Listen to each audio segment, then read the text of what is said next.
Beri nama pedang ini Naga Puspa. Selamatkan dia. Jangan sampai jatuh ke tangan pendekar berwatak jahat.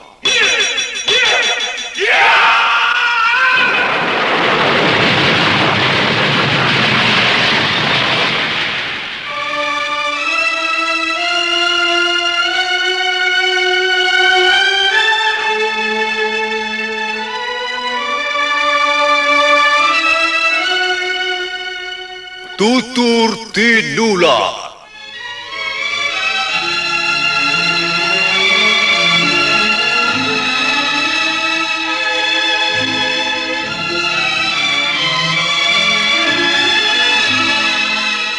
Sebuah sandiwara radio serial, produksi Sanggar Cerita dan Teater Sanggar Prativi. Sebuah kisah dengan latar belakang sejarah runtuhnya Singasari dan berdirinya Kerajaan Majapahit.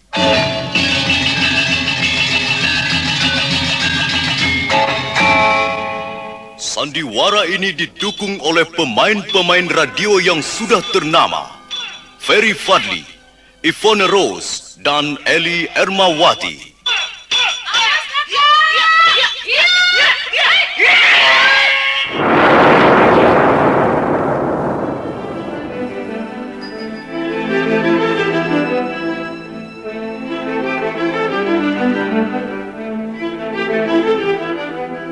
Cerita ini ditulis dan diolah oleh S. Tijab, hiasan musik dan sutradara C. Ispriyonoka.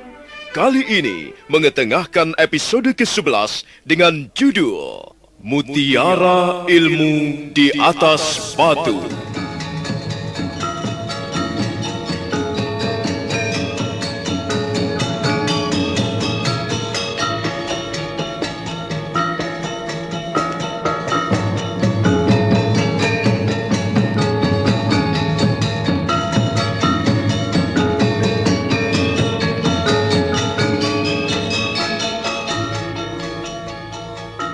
Dalam seri ke-301 ini didukung oleh para pemain Wenda Lubis sebagai Kebo Anabrang, Ferry Fadli sebagai Arya Kamandanu, Ivone Rose sebagai Sakawuni, Davidson sebagai Raglatik, Harry sebagai Ratati, Rusli sebagai Rangga Lawe, Mas Dewa sebagai Gagarangan, Kang Idris sebagai Tambak Baya, Bambang Hermanto sebagai Ratosan, Tizar Sponsen sebagai Ralintang, dan Asdi Suhastra pembawa cerita. Selamat menikmati.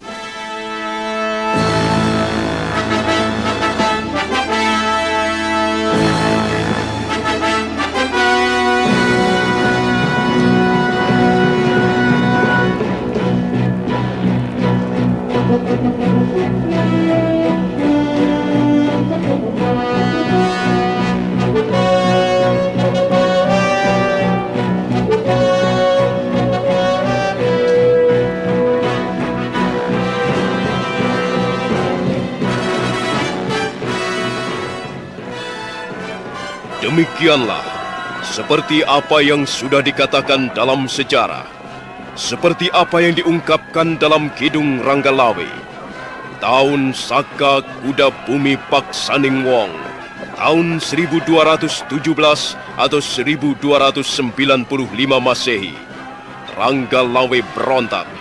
Pasukan Tuban bertemu dengan pasukan Majapahit di tepian Sungai Tambak Beras. Pertempuran sengit segera terjadi. Pasukan Majapahit yang hanya berjumlah 500 orang merasa kewalahan menghadapi pasukan Tuban. Apalagi Kebo Anabrang, Arya Kamandanu dan Sakawuni yang ditunjuk sebagai pimpinan Majapahit menjadi khawatir. Bagaimanapun juga, mereka bertiga adalah orang-orang yang harus bertanggung jawab terhadap citra dan kebesaran Kerajaan Majapahit.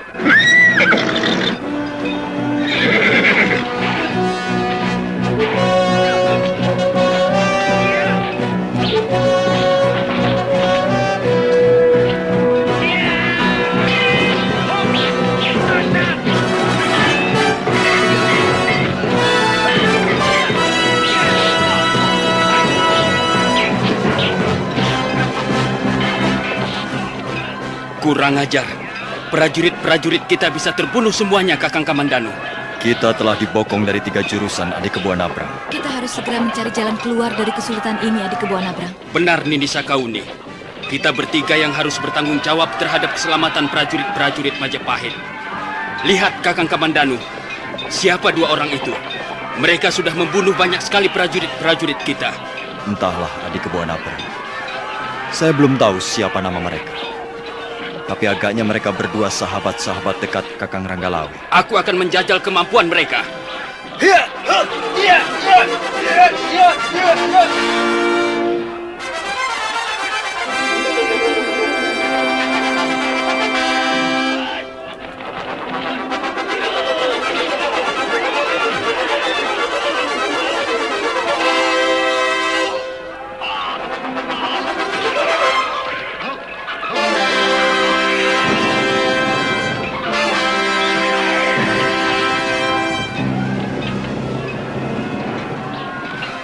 Ragelatik dan kau Ratati, kalian harus berhati-hati. Jangan bertarung kelewat berani. Pasukan kita sudah berada di atas angin, Kakang Ranggalawe. Iya, kalau masih berusaha untuk bertahan, prajurit-prajurit Majapahit pasti akan binasa di tangan kita. Tapi kita harus tetap waspada. Aku tahu siapa Adik Kebo Anabrang. Dan kita tidak boleh meremehkan kehadiran Arya Kamandanu dan Sakawuni. Mereka berdua itu pendekar-pendekar sejati yang berkemampuan tinggi. Orang yang bernama Kebo Anabrang itu kelihatannya sombong sekali, Kakang Ranggalawe. Kebo Anabrang patut menyombongkan dirinya. Dia pun pendekar tangguh. Kalian harus berhati-hati jika berhadapan dengan Kebo Anabrang. Kakang Ragelatik, ayo kita hadang bersama Kebo Anabrang. Tanganku sudah gatal untuk menjajal kemampuan Panglima Perang Majapahit itu. Baik, Ratati. Maaf, Kakang Ranggalawe. Kami berdua tidak ingin percuma datang ke Sungai Tambak Beras ini. Kami berdua ingin langsung berhadapan dengan pendekar-pendekar Majapahit yang konon tangguh dan berani. Hati-hati, Ragelatik. Jika kalian berhadapan dengan Adik Kebo Anabrang, janganlah bertarung terlalu dekat. Dan jangan sembrono. Adik Kebo Anabrang mempunyai aji sapit wajah. Kalau kalian sampai terkena oleh genggaman kedua belah tangannya, kalian akan mendapat kesulitan besar. Ragelatik dan Ratati tidak begitu menghiraukan peringatan Ranggalawe. Nampaknya mereka berdua terlalu percaya pada kemampuannya. Mereka berdua segera memacu kudanya ke arah Kebo Anabrang yang tengah bertarung melawan prajurit-prajurit Tuban. Heya, heya, heya!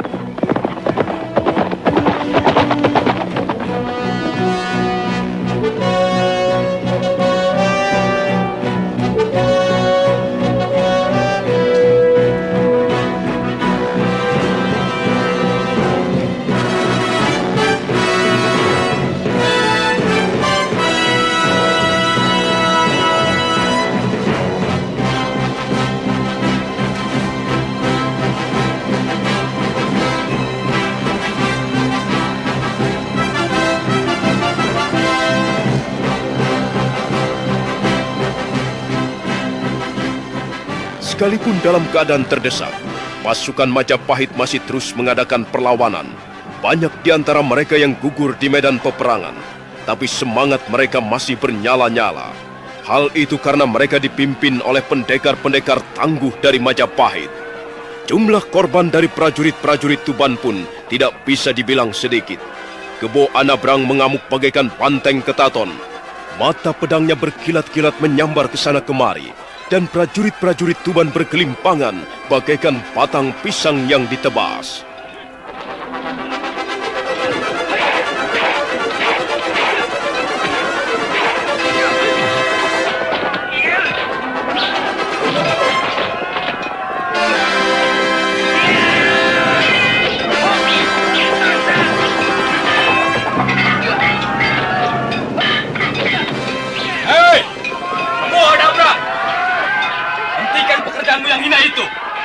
Janganlah melawan prajurit-prajurit renjahan. Ayo, lawanlah kami, Ragelatik dan Ratati. Ku dengar kau mempunyai nama yang harum, Kebo Anabrang. Ku dengar kau ikut menjadi panglima perang ketika kerajaan Singasari menyerbu ke Suwarnabumi. Tapi ternyata Kebo Anabrang hanyalah seorang panglima cecuruk. beraninya hanya melawan prajurit-prajurit kecil. Berdebah! Siapa kalian? Siapa kalian berdua ini? Berani menantang Kebo Anabrang? Berani berlagak di depan Kebo Anabrang? Nah, namaku Raglatik. Dan yang duduk di atas kuda di sebelahku ini adalah saudaraku. Namanya Ratati. Hei, Raglatik dan Ratati. Lebih baik kalian melarikan diri dan jangan turut campur urusan ini. Ranggalawe itu jelas bersalah. Dia harus ditangkap. Dia sekarang sudah menjadi penjahat negara. Kalau kalian berdua membela Ranggalawe, maka kalian berdua juga akan ditangkap dan dihadapkan ke Mahkamah Keadilan Kerajaan Majapahit. Kau tidak perlu menasihati kami, Kebo Anabrang. Kau hanyalah orang suruhan. Lebih baik kau segera kembali ke Majapahit dan panggil Ratu Gustimu. Kerahkanlah seluruh bala tentara Majapahit yang ada. Raglatik dan Ratati tidak akan mundur barang setapak. Kalian berdua akan binasa di tangan Kebo Anabrang.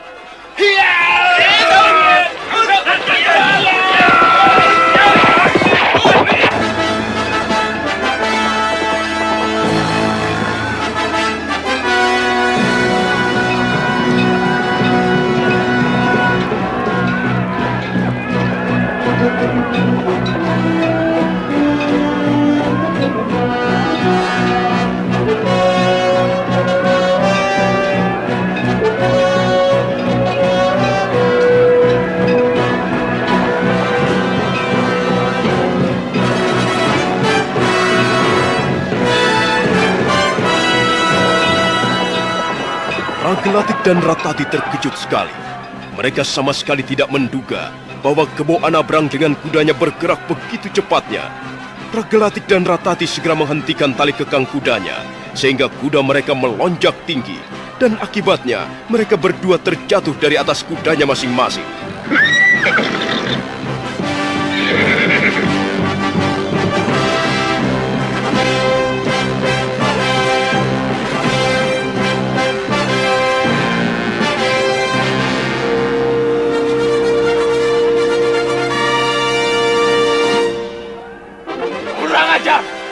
Ayo, turun kau ke bawah Anabrang. Aku pun tidak senang bertarung dari atas kuda Raglatik. Lihatlah, aku akan turun dari kudaku. Dan mari kita teruskan pertarungan sampai selesai. Kebo Anabrang segera melompat dari punggung kudanya. Sekarang mereka bertiga sudah berdiri berhadap-hadapan. Sementara pertarungan antara pasukan Majapahit melawan pasukan Tuban masih terus berlangsung. Raglatik menggenggam senjatanya yang berupa sebuah tombak pendek dengan erat. Demikian juga Ratati yang mempunyai senjata yang sama. Tapi Kebo Anabrang justru memasukkan pedangnya ke dalam sarungnya, melilitkannya di pinggangnya. Ayo Kebo Anabrang, mengapa kau sembunyikan senjatamu? Hah? Dia ingin mengajak bertarung dengan tangan kosong, Kakang Raglatik. Tidak. Kalau kalian berdua masih tetap ingin bertarung dengan senjata, silakan. Tapi rasanya aku tidak memerlukan senjata hanya untuk merobohkan kalian berdua. Kurang ajar. Dia menghina kita, Kakang Raglatik. Dia akan segera mampus di ujung tombakku ini. Dia akan mampus di ujung kesombongannya. Ayo Ratati, kita gasak dia bersama-sama.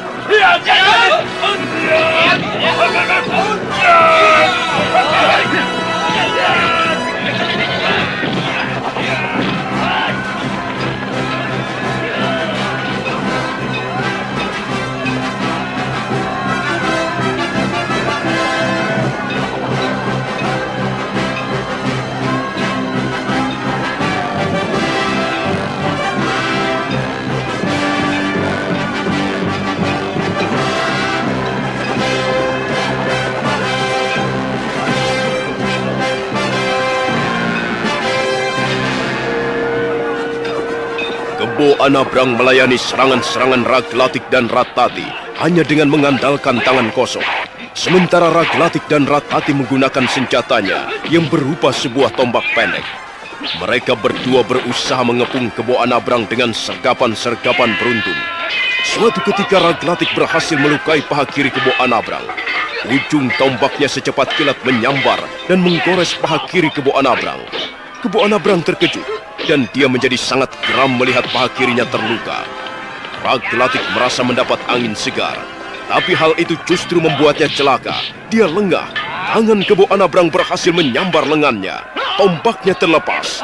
Melihat saudaranya tertangkap, Ratati berusaha menolongnya.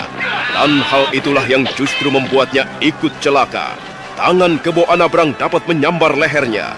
Dan mereka berdua seketika masuk perangkap jepitan Aji Sapit Wajah, atau juga yang dikenal Aji Yuyu Rumpung.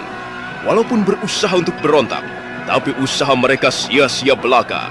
Jari-jari Kebo Anabrang berubah seperti lempengan-lempengan baja yang sangat keras, mencengkeram daging mereka. Ayo Ratati, kita lawan bersama-sama kekuatan manusia gajah ini. Kurang ajar. Lepaskan Kebo Anabrang. Ayolah bertanding secara kesatria. Jangan main piting seperti ini. Mereka berdua terus berteriak-teriak sambil menyepak ke sana kemari. Tapi Kebo Anabrang tidak ambil peduli. Nampaknya Kebo Anabrang ingin menyudahi perlawanan dua orang musuhnya. Maka secepat kilat kedua belah tangannya bergerak, tubuh Ratati terangkat ke atas. Dan pada saat yang hampir bersamaan, tubuh Raglatik juga terangkat ke udara. Saat selanjutnya sungguh-sungguh merupakan suatu tontonan yang sangat kejam dan mengerikan. Kebo Anabrang membenturkan kepala Raglatik ke kepala Ratati.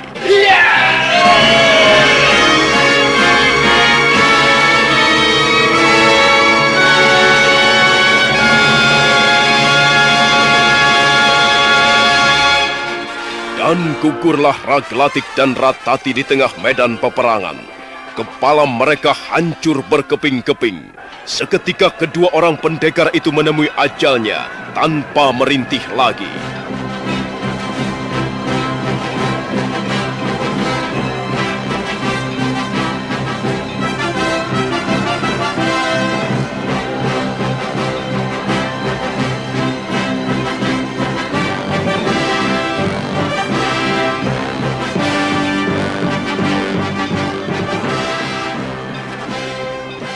Bagaimana di Kebo Anabrang?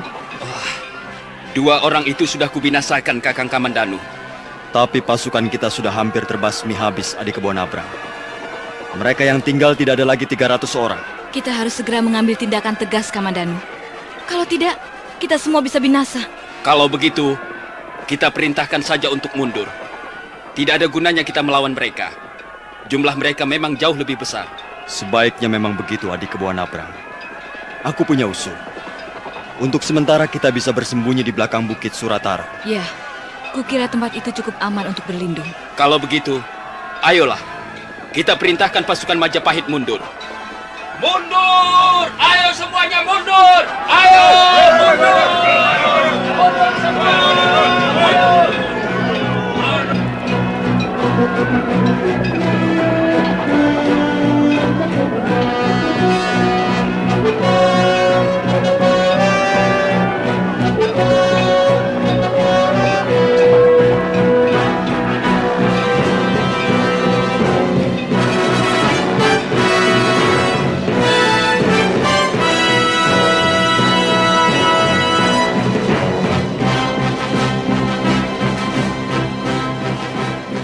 Kebo Anabrang, Arya Kamandanu dan Sakawuni segera memimpin pasukannya mundur.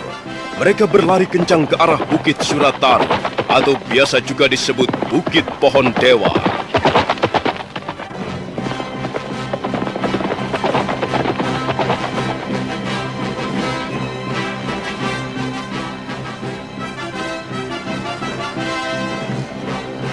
Keparat, setan awas.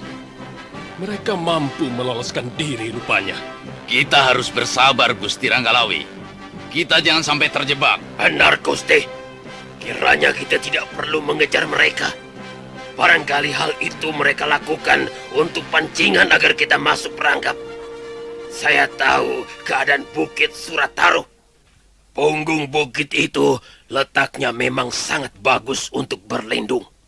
Kalau kita mengejar mereka, mereka akan dapat memukul kita habis-habisan. Korban kita pasti akan banyak sekali. Baiklah. Kita tidak perlu mengejar mereka. Paling tidak untuk malam ini. Tapi kalau sampai besok pagi mereka masih juga belum muncul, kita akan serbu Bukit Surataro.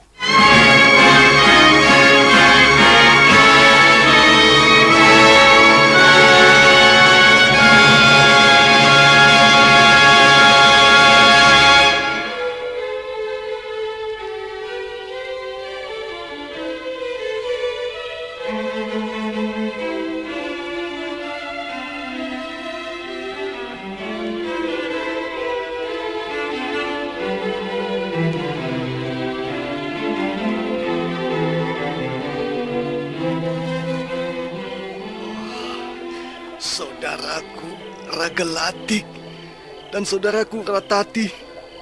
Kasihan sekali nasib kalian berdua. Kalian harus mati dengan cara yang amat menyedihkan seperti ini. Kita harus membalas perbuatan Kebo Anabrang, Kakak Ralintang. Ya, itu sudah pasti, Ratosan. Kebo Anabrang harus binasa di tangan kita. Sudahlah, Ralintang. Dan kau, Ratosan.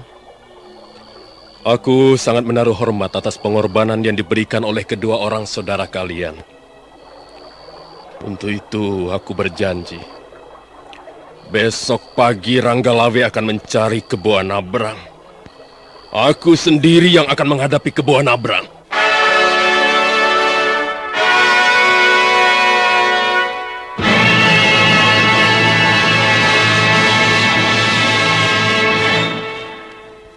Malam itu, tepian sungai Tambak Beras sangat hening dan lengang. Suasana sangat mencekam. Ranggalawe terus berusaha menghibur hati dua orang sahabatnya, Ralintang dan Ratosan. Kematian Raglatik dan Ratati yang begitu hina sangat memukul hati mereka. Sudahlah, Ralintang. Dan kau, Ratosan.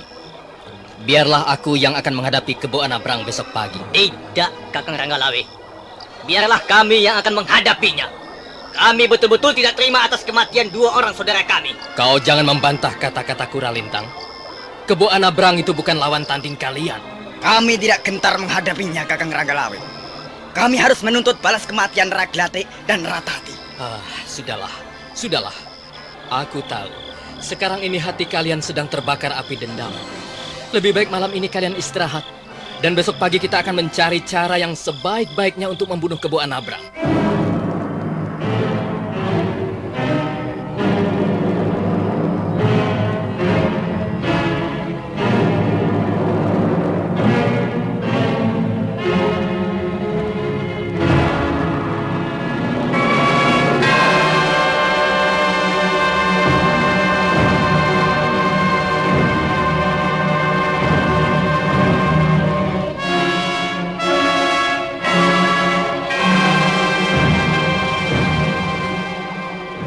Malam semakin larut. Suasana di tepian sungai Tambak Beras sangat lengang dan mencekam. Prajurit-prajurit sudah tidur di tempatnya masing-masing. Sebagian ada yang tidur di dalam tenda, sementara sebagian yang lain tidur di bawah batu-batu padas. Mendadak sebuah bayangan muncul. Bayangan itu berjalan mengendap ke arah sebuah tenda. Selanjutnya bayangan itu masuki sebuah tenda perkemahan milik Ralintang. Kakang Ralintang. Siapa itu? Aku, Ratosan. Mau apa kau datang kemari, Ratosan? Aku tidak bisa tidur, Kakang. Darahku masih terus mendidih. Aku juga, Ratosan. Sebelum membunuh Kebo Anabrang, aku tidak akan pernah merasa tenang. Semuanya sudah tidur, Kakang. Kulihat Gusti Ranggalawe juga sudah terlelap. Kalau begitu, mari kita pergunakan kesempatan ini untuk membunuh Kebo Anabrang. Ambillah 2 ekor kuda. Hati-hati. Jangan sampai membuat prajurit-prajurit Tubang terjaga. Baik, Kakang Ralintang. Aku tunggu di balik bongkahan batu besar di atas sana. Aku akan segera menyusul Ratosan.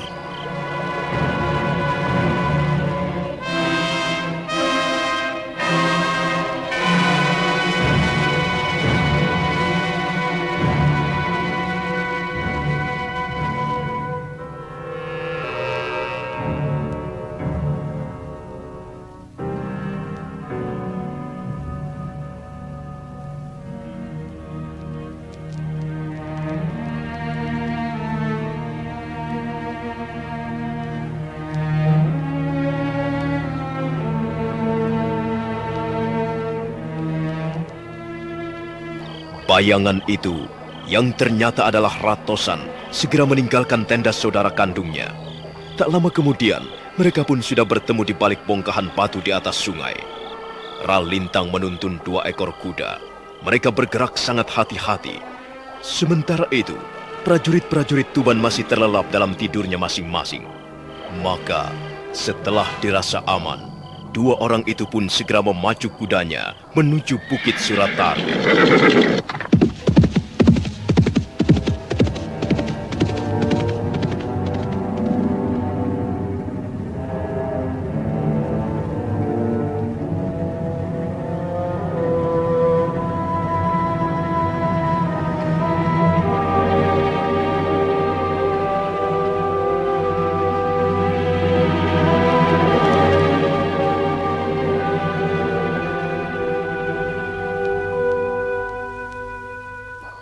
Ralintang dan Ratosan yang sedang dibakar dendam karena kematian dua orang saudaranya terus memacu kudanya menembus kegelapan malam. Mereka tidak menghiraukan lagi apa yang sudah diperingatkan Ranggalawe. Setelah beberapa saat lamanya berkuda, mereka pun tiba di kaki bukit Surataru. Sebaiknya kita tinggalkan saja kuda kita di sini, Ratosan. Ya. Kita lanjutkan perjalanan menuju punggung bukit dengan kaki. Baik, Kakang Ralintang. Kita harus bisa menyelinap dengan diam-diam. Kukira prajurit-prajurit Majapahit juga sedang tidur. Kebu anak perang. Kebu anak perang. Tunggulah kehadiran kami. Tunggulah kehadiran Ralintang dan Ratosan. Jangan seenak-enak mendengkur dalam tidurmu setelah berhasil membunuh dua orang saudara kami. Besok pagi tidak akan ada lagi orang yang bernama Kebu anak perang.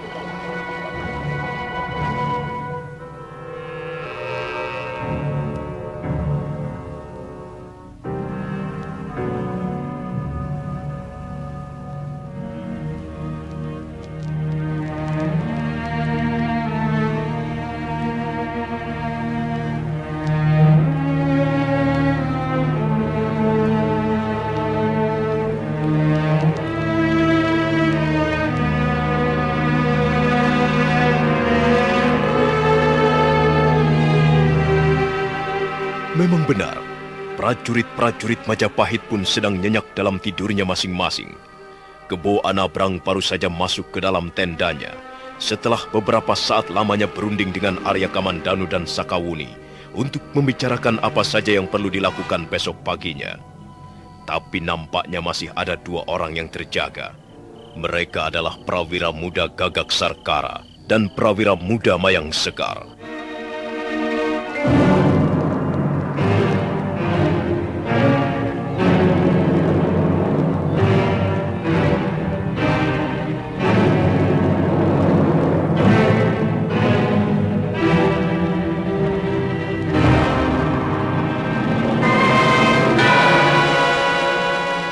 Sepertinya, aku baru saja mendengar derap kuda Kakang Mayang Sekar. Tapi tiba-tiba saja lenyap. Aku juga mendengarnya, adik Gagak Sarkara. Kita harus berhati-hati. Ada beberapa orang prajurit yang ditugaskan meronda malam ini, Kakang. Semuanya 12 orang. Tapi nampaknya mereka juga sudah sangat lelah dan mengantuk. Aku khawatir mereka pun terlelap dalam tidurnya. Aneh sekali suasana malam ini. Sepertinya aku mencium suatu maksud-maksud buruk yang ingin menyelinap ke dalam tenda perkemahan kita. Kakang Mayang Sekar, lihat siapa mereka itu. Apakah mereka bukan prajurit-prajurit kita? Kalau prajurit-prajurit kita, mereka pastilah tidak akan berjalan seperti itu. Mereka berjalan mengendap-endap, bagaikan dua orang pencuri. Aku mencurigai mereka, Kakang Mayang Sekar. Kalau begitu, marilah kita lihat mereka. Ayo, kita temui mereka.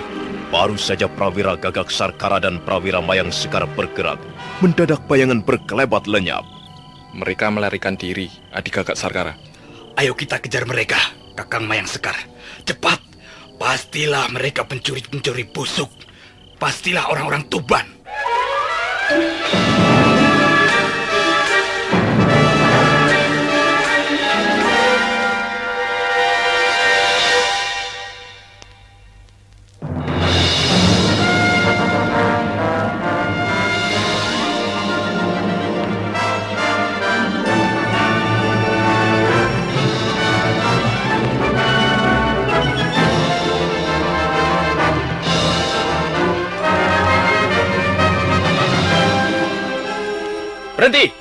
Berhenti kataku. Siapa kalian? Kamilah yang harus bertanya siapa kalian. Kalian berdua telah datang diam-diam ke tenda perkemahan kami.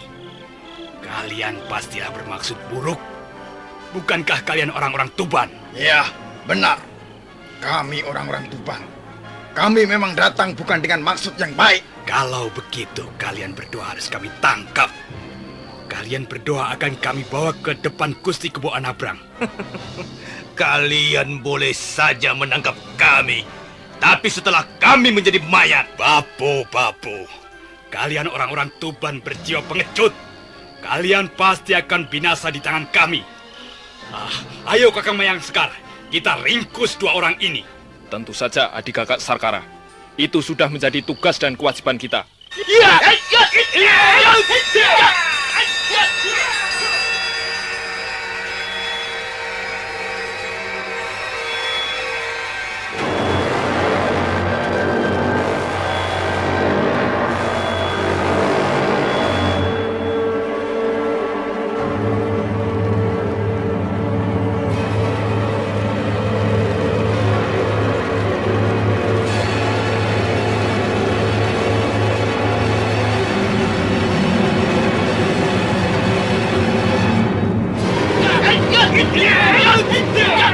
Prawira muda Mayang Sekar dan prawira muda Gagak Sarkara segera menyerbu.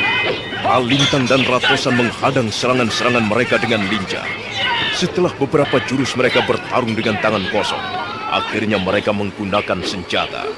Ralintang dan Ratosan menggunakan dua buah tombak pendek, sementara Gagak Sarkara dan Mayang Sekar menggunakan dua buah pedang. Pertarungan terjadi dengan sangat sengitnya. Mayang Sekar dan Gagak Sarkara terus membabatkan pedangnya ke arah tubuh lawan-lawannya. Tapi Ralintang dan Ratosan nampaknya juga cukup ulet. Suatu ketika, bahkan mereka berdua memperoleh kesempatan bagus untuk mengadakan serangan balik.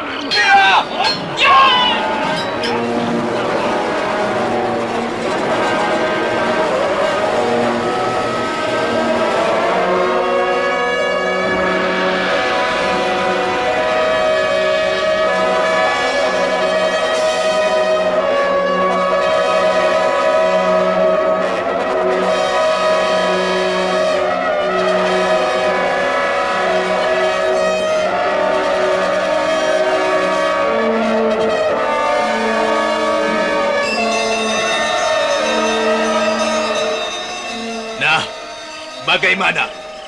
Apakah hanya sebegitu kemampuan kalian? Rupanya prajurit-prajurit Majapahit kurang tekun berlatih.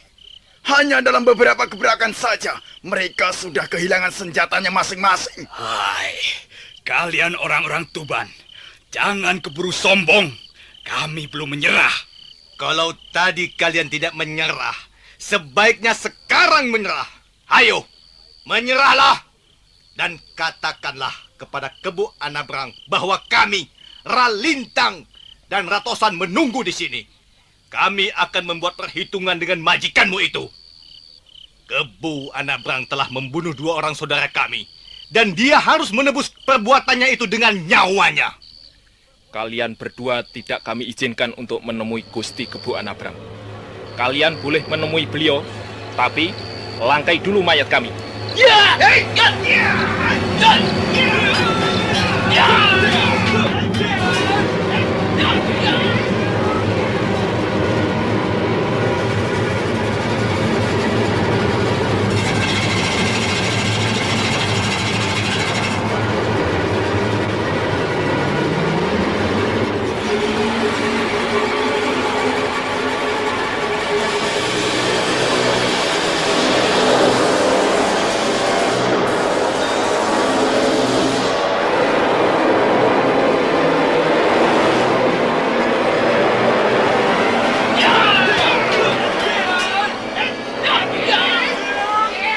Prawira muda Mayang Sekar dan prawira muda Gagak Sarkara benar-benar sudah nekat. Mereka berdua menyerang tanpa memperdulikan lagi keselamatan nyawanya. Kenekatan dan keberaniannya itulah yang justru membuat malapetaka bagi mereka. Memang sebenarnya kemampuan mereka masih beberapa tingkat di bawah kemampuan Ralintang ataupun Ratosan. Maka Ralintang dan Ratosan sama sekali tidak mempunyai kesulitan untuk membereskan lawan-lawannya. Setelah beberapa jurus berlalu, ujung tombak Ralintang berhasil menembus leher Gagak Sarkara. Mampus kau orang Majapahit!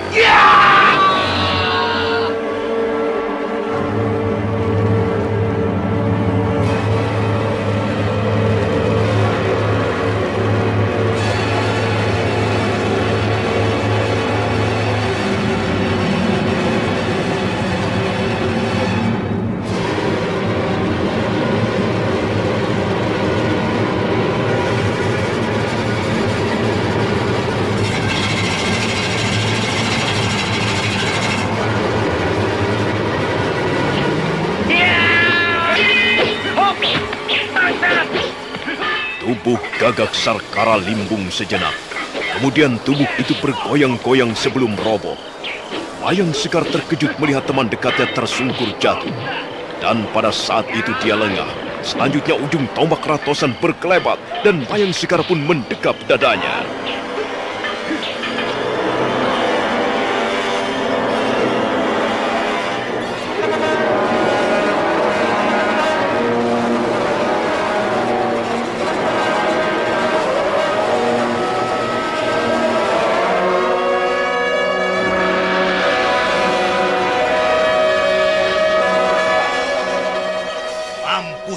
Kalian orang-orang Majapahit. Prajurit-prajurit hanya besar lagak. Ternyata kemampuanmu tidak sebanding dengan kami. Sekarang bagaimana Kakang Ralintang? Kita sudah kepalang basah, Adi Ratosan.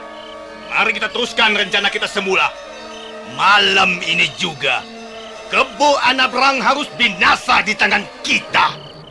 Baru saja Ralintang dan Ratosan bergerak, mendadak beberapa orang muncul dari balik bongkahan-bongkahan batu.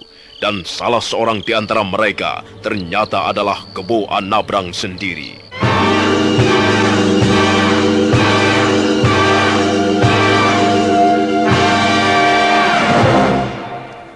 Maling-maling busuk. Orang-orang Tuban ternyata pencuri-pencuri busuk. Mereka tidak mempunyai jiwa dan sikap satria. Kalau kalian tidak terima dan ingin membalas dendam atas kematian dua orang sahabat kalian, ayo, majulah. Kami tidak akan melarikan diri. Kalian telah melakukan kejahatan perang. Kejahatan yang tidak bisa diampuni. Kalian telah masuk ke dalam tenda perkemahan kami secara diam-diam dan membunuh dua orang prajurit kami. Dan sekarang kami tidak akan membiarkan kalian berdua lolos dalam keadaan hidup. Kami memang tidak akan bermaksud meninggalkan tempat ini sebelum kami berhasil membunuh orang yang bernama Kebo Anabrang. Akulah Kebo Anabrang. Jadi kalian mencari aku? Mengapa kalian tidak mau bersabar menunggu besok pagi dan kita bertemu kembali dalam medan peperangan? Mengapa kalian harus main selintat-selintut seperti tingkah laku seorang pencuri? Kalian benar-benar durjana-durjana busuk. Oh, kaulah yang bernama Kebo Anabrang itu, hah? Kebetulan sekali. Kau sudah membunuh dua orang saudara kami, Ragelatik dan Pratati. Kau bunuh saudara-saudara kami dengan cara yang sangat keji. Itulah sebabnya kami datang ke tenda perkemahan ini. Kami datang untuk menuntut balas. Apakah kalian ingin menemui ajal kalian dengan cara yang serupa dengan saudara-saudara kalian itu? Kau jangan sombong, Kebo Anabrang.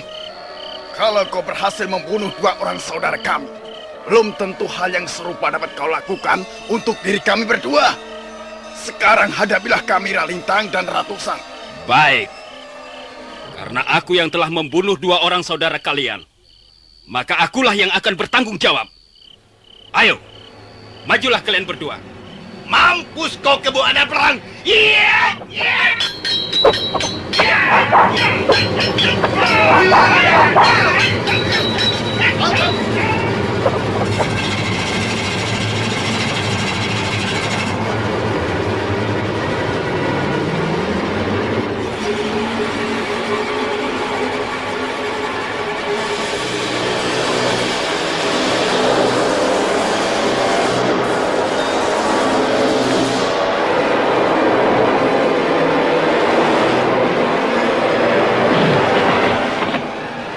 Ralintang dan Ratosan terus menyerbu. Hawa dendam yang membakar dada mereka membuat mereka berkelahi secara membabi buta.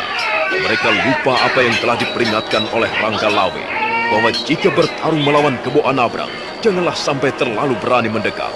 Sebab Kebo Anabrang mempunyai aji yang sangat ampuh, yaitu Aji Sapit Wajah atau Aji Yuyur Rumpung. Awas Kakang Ralintang! Awas!